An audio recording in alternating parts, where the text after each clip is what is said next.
Hello सभी को, मैं प्रीति सिंह विजुअल आर्ट क्लास की तरफ से। हम हिंदी व्याकरण की क्लास में अभी तक हमने इसकी पिछली क्लास में क्रिया के बारे में पढ़ा था। ठीक है, आज हम क्रिया के आगे पढ़ते हैं। वाच्य वाच्य के बारे में पढ़ेंगे। वाच्य किसे कहते हैं?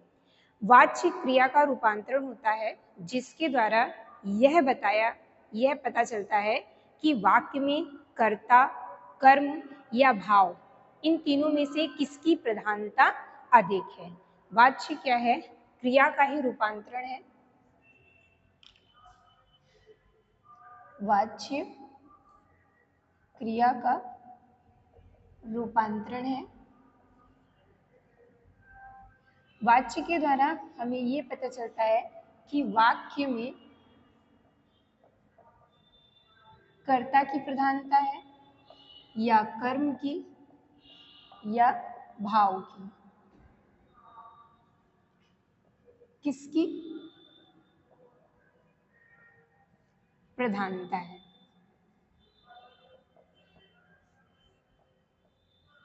ठीक है, वाच्य के द्वारा हम ये देखते हैं कि किसी वाक्य में आपके कर्ता प्रधान है या कर्म प्रधान है या आपके भाव प्रधान है। ठीक है, वाच्य जो है ये 3 प्रकार के होते हैं।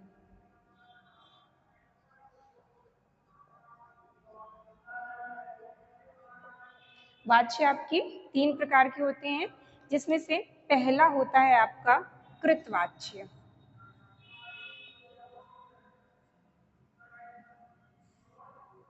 दूसरा आपका कर्मवाच्य और तीसरा आपका भाववाच्य। कृतवाच्य, कर्मवाच्य और भाववाच्य। ठीक है, कृतवाच्य क्या होते हैं? जिसमें कर्ता की प्रधानता होती है वो आपके कृतवाच्य कहलाते हैं। जिसमें कर्ता की प्रधानता होती है।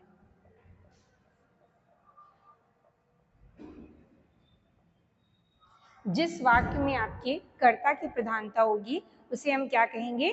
कृतवाच्य कहते हैं। कृतवाच्य जो है ये सकर्मक और अकर्मक दोनों होते हैं। सकर्मक व अकर्मक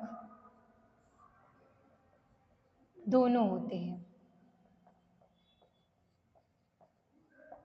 ठीक है, इससे पिछली की क्लास में हमने आपको सकर्मक और अकर्मक के बारे में विस्तार से बताया है, तो आप पिछली की क्लास में जाकर के सकर्मक और अकर्मक के बारे में पढ़ लीजिएगा। ठीक है, हम देखते हैं यहाँ पे आपको ये पता होना चाहिए कि जो कृतवाच्य होते हैं उसमें सकर्मक और अकर्मक दोनों ही क्रियाएं प्रयोग में लाई जा सकती हैं। ठीक, आपके कृतवाच्य के उदाहरण में जैसे कि है राम ने दूध पिया। राम ने दूध पिया। ठीक, तो ये क्या है? कैसा? किसने? कर्ता की इसमें प्रधानता दी जा रही कि राम ने दूध पिया। तो किसने दूध पिया है? राम ने दूध पिया है। यहाँ पे कौन है? कर्ता इसमें प्रधान है। इस वाक्य में क्या है? कर्ता प्रधान है। और जहां पे कर्ता प्रधान होगा वहां पे क्या होगा? आपका कृतवाच्य होगा। जैसे कि आपकी सीता गाती है। सीता गाती है। सीता गाती है कैसा वाक्य हो गया? ये आपका कर्ता प्रधान वाक्य है, क्योंकि सीता गा रही है गाना, तो ये आपका क्या हो गया? कर्ता प्रधान। सीता इसमें कर्ता है, कर्ता प्रधान, तो ये आपका किसके अंतर्गत आएगा? कृतवाच्य के अंतर्गत आएगा।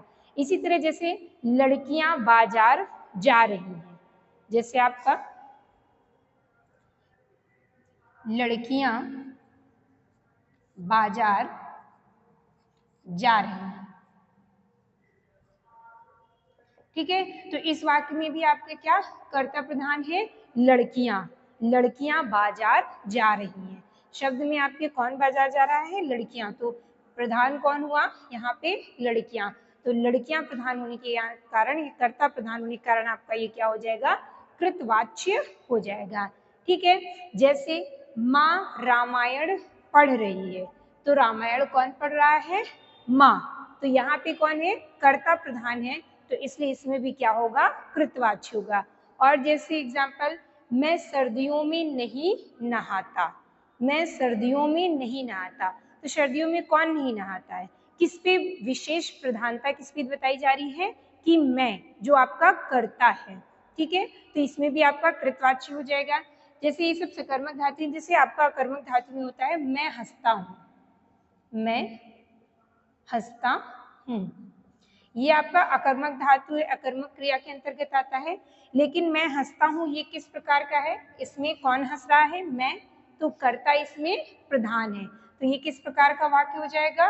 कृतवाच्य है, आपका कृतवाच्य है। ठीक है, मैं हंसता हूँ, हमने बताया आपको कि कृतवाच्य जो होते हैं वो सकर्मक और अकर्मक दोनों क्रियाएं उसमें प्रयोग हो सकती हैं।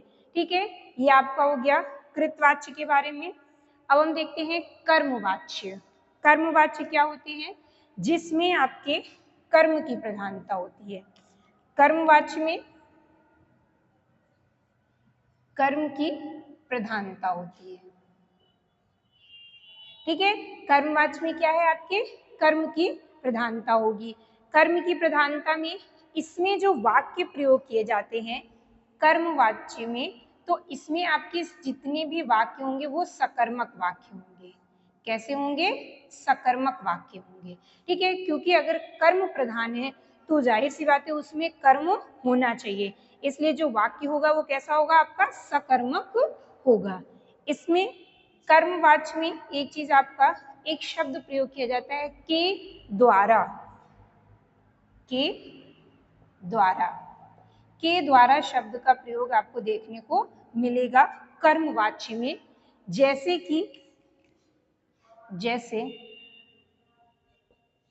जैसे आपका कर्मवाच्य के उदाहरण में लेख लिखा गया, लेख लिखा गया। ठीक है, तो इसमें ये क्या है? ये आपका कर्मवाच्य में आ जाएगा। क्यों? क्योंकि इसमें लिखा गया है, लेख जो है वो आपका क्या है? कर्म है, लिखा गया आपकी क्रिया हो गई। ठीक, तो इसमें यहाँ पे कर्ता नहीं दिया हुआ है। ठीक, कर्ता नहीं दिया हुआ है क्योंकि किसी के द्वारा लिखा जाएगा, तो जो लिखेगा यहाँ पे लिखने वाला तो है नहीं, कर्ता यानी नहीं दिया गया है। तो लेख लिखा गया, लेख क्या है? आपका कर्म आ जाएगा। तो लेख लिखा गया किस प्रकार का है? ये आपका कर्मवाच्य के अंतर्गत आएगा। या फिर हमने आपको सकर्मक धातुएं, सकर्मक क्रियाएं जहाँ पे पढ़ाई थी, उसमें हमने आपको पिछली क्लास में बताया था कि लिखना, पढ़ना, ये सब कैसी क्रियाएं हैं? आपकी सकर्मक क्रियाएं हैं। तो लेख लिखा गया सकर्मक क्रिया है, लिखना ही आपकी सकर्मक क्रिया होती है। तो आप सीधे उससे भी आप पहचान सकते हैं। ठीक, जैसे पुस्तक पढ़ी गई, पुस्तक पढ़ी गई। ठीक, तो हमने इससे पहले आपको बताया था पढ़ना भी आपका क्या है? सकर्मक क्रिया है।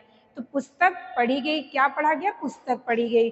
तो कौन पढ़ रहा है ये तो नहीं बताया जा रहा है, तो कर्ता इसमें नहीं दिया है, इसमें कर्म और क्रिया दी हुई है। तो पढ़ना भी आपकी क्रिया होगी और पुस्तक आपका क्या हो गया? कर्म। तो ये क्या है? सकर्मक धातु है और आपकी ये कर्म प्रधान है, तो यहाँ पे क्या है? आपका कर्मवाच्य के अंतर्गत आएगा। या फिर जैसे आपका एग्जाम्पल है, लड़कियों द्वारा बाजार जाया जा रहा है, लड़कियों द्वारा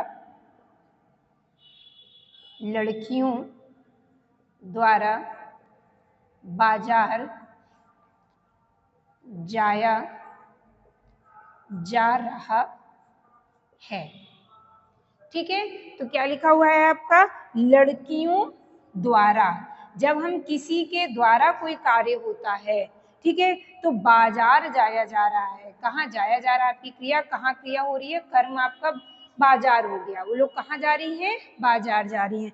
तो लड़कियां कर्ता हो गई, जा रही हैं आपकी क्रिया हो गई, और ये क्या हो गया? बाजार आपका कर्म हो गया। तो जब किसी के द्वारा शब्द आ जाता है, द्वारा शब्द, तो वो भी आपका किसके अंतर्गत आएगा? कर्मवाच्य के अंतर्गत आएगा। जैसे मेरे द्वारा रामायण पढ़ी जा रही है, तो इसी में आपका हो गया मेरे द्वारा रामायण पढ़ी जा रही है। मेरे द्वारा रामायण पढ़ी जा रही है। ठीक है, अब इसमें मेरे द्वारा, द्वारा हो गई रामायण पढ़ी जा रही है। क्या पढ़ी जा रही है? रामायण पढ़ी जा रही है। तो इसमें किस पे? रामायण पे अधिक जोर दिया गया है। ठीक है, पढ़ी जा रही है आपकी सकर्मक धातु हो गया, तो ये आपका कैसा हो गया? कर्मवाच्य है, क्योंकि इसमें कर्म पे ज्यादा प्रभाव पड़ रहा है। ठीक है, इसी तरह आपकी जैसे गाड़ी चलाई जा रही है, गाड़ी चलाई जा रही है, इसमें भी क्या होगा? आपका कर्मवाच्य होगा। और एग्जाम्पल जैसे तुमसे फूल तोड़े जाएंगे, तुमसे फूल तोड़े जाएंगे, ये आपका कैसा है?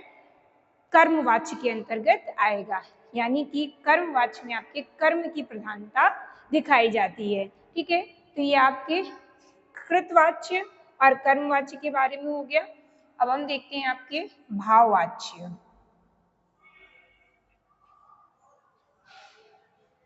भाववाच्य क्या होता है? इसमें भाव की प्रधानता होती है। भाववाच्य में भाव की प्रधानता होती है। भाव की प्रधानता होती है जैसे आपकी भावनाएं, जिससे आपकी हमने भाववाचक संज्ञाएं आपको इससे पिछले की क्लास में भाववाचक संज्ञाएं भी पढ़ाई है। ठीक है, तो आपकी भाववाचक संज्ञाएं भी आप पहले पिछले की क्लास में पढ़िए, तो आपको भाववाच्य भी अच्छे से समझ में आएगा। ठीक है, इसमें जो वाक्य प्रयोग किए जाते हैं भाववाच्य में, वो सभी कैसे होते हैं? अकर्मक क्रियाएं होती हैं, अकर्मक क्रियाएं होती हैं। ठीक है, भाववाच्य में प्रयोग किए जाने वाली क्रियाएं कैसी होती हैं? सभी अकर्मक क्रियाएं होती हैं। जैसे आपका भाववाच्य के उदाहरण में जैसे हमने लिखा मुझसे चला नहीं जाता, मुझसे चला नहीं जाता, तो ये क्या है? मुझसे चला नहीं जाता, ये हमारी भावना है। क्या? ये हमारे भाव निकल के आ रहे हैं कि मुझसे चला नहीं जा रहा है, अब मैं नहीं चल पाऊंगा। आपका एक और ये भी है कि अगर आपके वाक्य में नहीं शब्द प्रयोग हो जाता है, तो नहीं शब्द से आपका वो क्या कहलाता है? भाववाच्य बन जाता है। ठीक है, क्योंकि वो भावना से जुड़ जाती है। आपकी ये चीज भी है, भाववाच्य में आपकी नकारात्मक नकारात्मक शब्द देखने को मिलता है। ठीक है, भाववाच्य के अंतर्गत आपकी नकारात्मक शब्द जैसे नहीं शब्द देखने को अक्सर आपको मिलेगा। जैसे उससे चुप नहीं रहा जाता, जैसे क्या है आपका? उससे चुप नहीं रहा जाता, उससे चुप नहीं रहा जाता। ठीक है, तो उससे क्या? चुप नहीं रहा जाता है। नहीं रहा जाता है क्योंकि उसकी ये भावना है, वो भाव है कि उससे अब चुप नहीं रहा जा सकता, उससे बोला नहीं जा सकता, उससे वो चल नहीं सकता, वो दौड़ नहीं सकता। ये सब शब्द कैसे हो गए? जैसे राम से तेज दौड़ा नहीं जाता है, धूप में चला नहीं जाता है, तो ये सब शब्द कैसे हो गए? आपके भाववाच्य प्रधान शब्द हो गए। ठीक है, तो ये हमने आज देखा वाच्य के बारे में। वाच्य में आपके कैसे होते हैं? आपके हमने 3 वाच्य देखे, कृतवाच्य, कर्मवाच्य और भाववाच्य। कृतवाच्य में आपका कर्ता प्रधान होता है, कर्मवाच्य में आपकी कर्म प्रधान होता है और भाववाच्य में आपकी भावना प्रधान होता है। अब हम अगली क्लास में आपको, आज की हमने क्लास वाच्य पढ़ा, अगली क्लास में हम काल के बारे में पढ़ेंगे। ठीक।